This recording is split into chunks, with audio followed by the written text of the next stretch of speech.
আজ আমরা হরিদ্বার থেকে প্রায় সকাল 6টা নাগাদ রওনা হয়েছি সোনপ্রয়াগের উদ্দেশ্যে। আমরা এই ইনোভা গাড়িটি বুক করেছি এবং দৈনিক আমাদের লাগছে প্রায় 6,000 টাকার মতো। যারা যারা কমার্শিয়াল এবং প্রাইভেট কার নিয়ে আসবেন তাদের কিন্তু প্রত্যেককেই গ্রিন কার্ড এবং ট্রিপ কার্ড করতেই হবে। এই দুটো ছেলে পূর্ণিয়া থেকে হেঁটে হেঁটে কেদারনাথ যাচ্ছে। দেখুন এই খিদা কার কার পেয়েছে? খিদা सुबह का खाना कहाँ से करेंगे? सुबह का खाना ऋषिकेश आरटीओ साथ गए। ऋषिकेश के आरटीओ ऑफिस में कागज चेक करा के उस साथ गए, रुक जाएंगे फिर कहीं, ओके ओके ओके क्योंकि ठीक वहाँ है तक पहुँचना हमें जल्दी जरूरी है। ओके।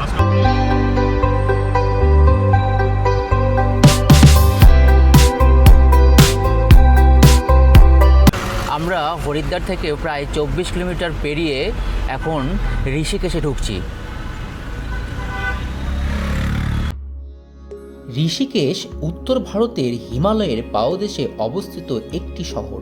এটি উত্তরাখণ্ড রাজ্যের রাজধানী দেরাদুন থেকে প্রায় 45 কিলোমিটার দূরে অবস্থিত। প্রাচীনকাল থেকেই হিন্দু ঋষি ও সাধুরা উচ্চতর জ্ঞানের সন্ধানে ধ্যান করার জন্য এখানে আসেন। এই ঋষিকেশকেই কিন্তু আমরা বিশ্বের যোগ রাজধানী বলে চিনি। ঋষিকেশ থেকে আমরা 30 কিলোমিটার পেরিয়ে একটা রেস্টুরেন্টে আসছি।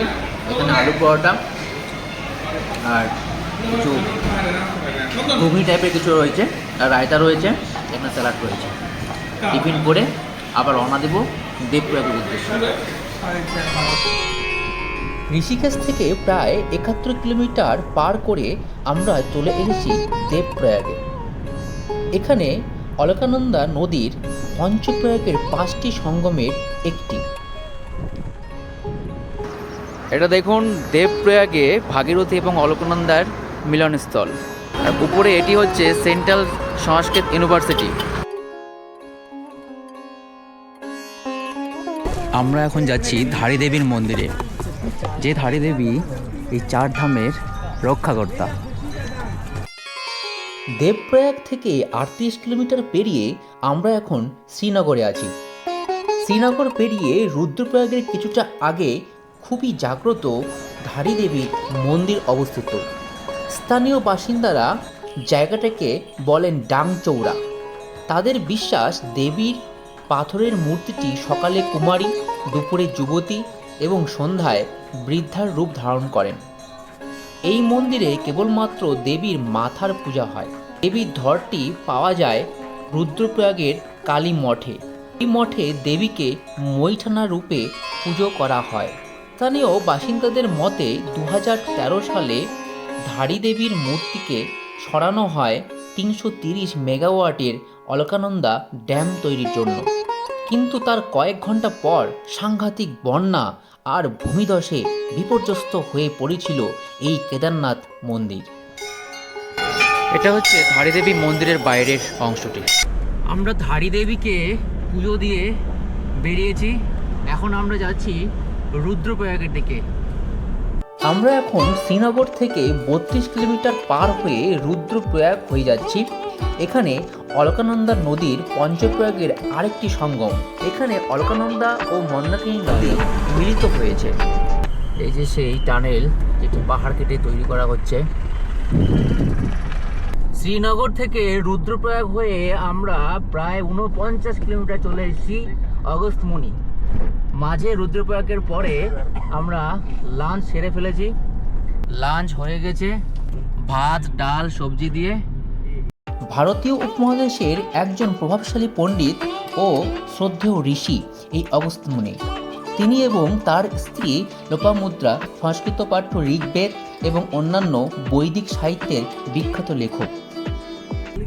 এবার আমরা যাব গুপ্তকাশীর দিকে। গুপ্তকাশী এখান থেকে প্রায় 35 কিলোমিটারের মতো রয়েছে। আমরা এখন গুপ্তকাশীতে ঢুকছি, যেখানে প্রাচীন বিশ্বনাথ মন্দির রয়েছে, যেটি ভগবান শিবকে উৎসর্গ করা হয়েছিল। অগস্ত্যমুনি থেকে 31 কিলোমিটার দূরে আমরা এখন আছি গুপ্তকাশীতে। রুদ্রপ্রয়াগ জেলার প্রায় 4327 ফিট উচ্চতায় এই গুপ্তকাশী অবস্থিত। আর এটা হচ্ছে কোনো গুপ্তকাশী বাস স্ট্যান্ড। এখন আবহাওয়াটা একটু ঠিকঠাক হয়েছে। আমরা যখন অগস্ত্যমণি পর্যন্ত এসছিলাম তখন প্রচণ্ড গরম ছিল আর লু বইছিল। অগস্ত্যমণির পর থেকে গুপ্তকাশীতে ঢোকা অবধি আপাতত গরম কিছুটা কম, কিন্তু ঠান্ডা, পাহাড়ে যে ঠান্ডাটা হওয়ার কথা সেটা কিন্তু ফিল করা যাচ্ছে না।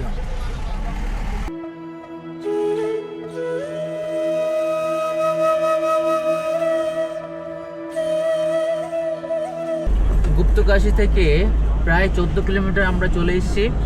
এই জায়গাটি হচ্ছে ফাটা, যেখানে হেলিপ্যাড রয়েছে এবং এখান থেকেই কেদারনাথ মন্দিরে হেলিকপ্টারে করে যাওয়া যায়। 3টে জায়গা থেকে হেলিকপ্টার করে কেদারনাথ মন্দিরে যাওয়া যায়। সেই 3টে জায়গার মধ্যে গুপ্তকাশী হলো একটি, আর বাকি 2টি হচ্ছে শিরসি আর ফাটা। मतलब यो है 6 महीने ऊपर है। हाँ हाँ, हर 6 महीने ऊखी मठ में रहता है। जो सर्दियों में दर्शन करना है ठंडे में, हाँ हाँ, वे ऊखी मठ में ही करें।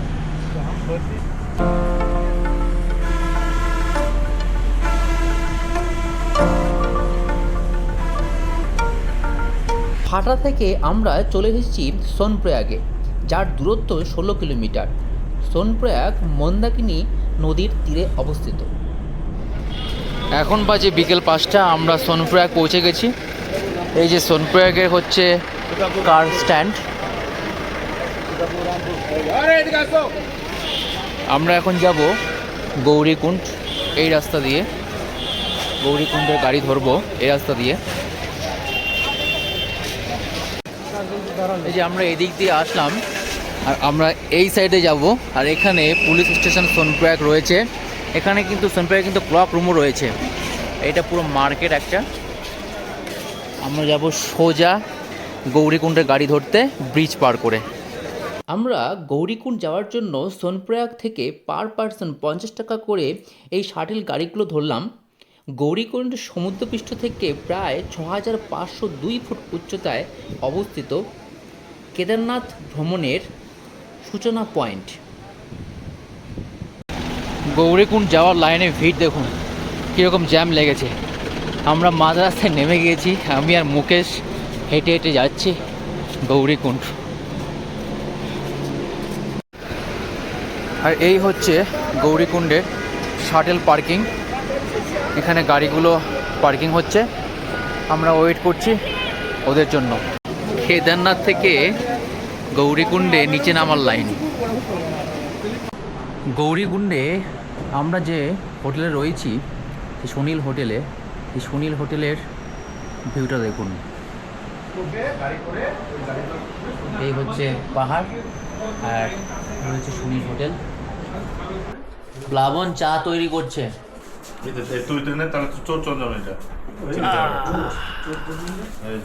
এই যে চা, লিকার চা।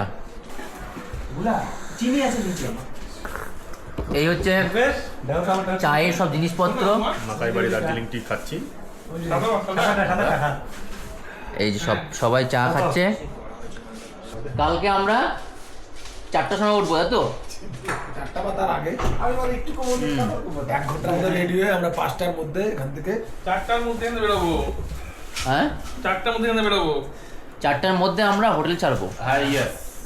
ব্লক রুমে ব্যাগ রেখে হোটেল ছেড়ে আমরা গৌরীকুণ্ডে স্নান করে বাবার উদ্দেশ্যে রওনা দেবো। কিন্তু স্নান করাটা কি পবিত্রতা? আচ্ছা, গৌরীকুণ্ডের সুনীল লজে আমরা এই রুমটি নিয়েছি। এই রুমটির ভাড়া নিয়েছে 4500 টাকা। আর এই হচ্ছে গৌরীকুণ্ডে আমার রাতের খাবার, ডাল আর ভাত। আর এখানে এক্সট্রা ডাল দেওয়া হয়েছে। আর এখানে আলুর সঙ্গে ছোলা আর 2টি রুটি, আর এটা হচ্ছে আচার। ফটাফট খেয়ে নিই, তাড়াতাড়ি ঘুমোতে হবে, তারপর কালকে সকালে উঠে বাবা কেদারনাথ ধামের উদ্দেশ্যে রওনা হব। এখন বাজে 2:55। আমি প্রায় ঘুম থেকে আড়াইটা উঠে গিয়েছিলাম, তো একটু ফ্রেশ ট্রেশ হয়ে নিলাম হোটেলে। রেডি হচ্ছি গৌরীকুণ্ডের যে উষ্ণস্রবণ স্নানাগার রয়েছে সেখানে স্নান করার জন্য। তারপর আমরা বাবা কেদারনাথের উদ্দেশ্যে রওনা দেব। আমরা এখানে লাঠি খুঁজছি, কারণ পাহাড়ে এই লাঠিটি খুব দরকার উপরে ওঠার জন্য। হরিদ্বার থেকে সোনপ্রয়াগ হয়ে গৌরীকুণ্ড যাওয়ার ভিডিওটি আজকে এই পর্যন্ত। পরের পর্বে আমরা খুব সকালে উঠেই গৌরীকুণ্ডের উষ্ণস্রবণ জলে স্নান করে গৌরী মাকে প্রণাম করে আমরা রওনা হয়েছি কেদারনাথের উদ্দেশ্যে। বন্ধুরা, সামনে ভিউটা দেখুন, বিশাল বড় খাদ। রাস্তা প্রচণ্ড চড়াই, এবং চড়াই রাস্তা ভাঙতে কিন্তু খুবই সমস্যা হচ্ছে আমাদের, বিশেষ করে আমার।